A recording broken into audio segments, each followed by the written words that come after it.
Ayan, naglalambing si Kamalan.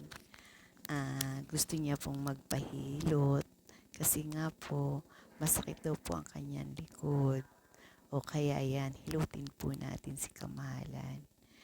Ganyan po talaga sila mga nagda-dialysis. Minsan kung saan-saan na lang po yung nararamdaman nilang masakit. Kaya ayan, kailangan po nating hilot-hilutin para naman maalwan yung kanilang, maaginawahan ang kanilang pakiramdam.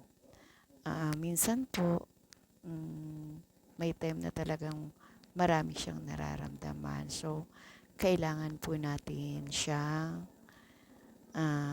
gawa ng paraan para naman po maibsan ang kanyang nararamdamang sakit.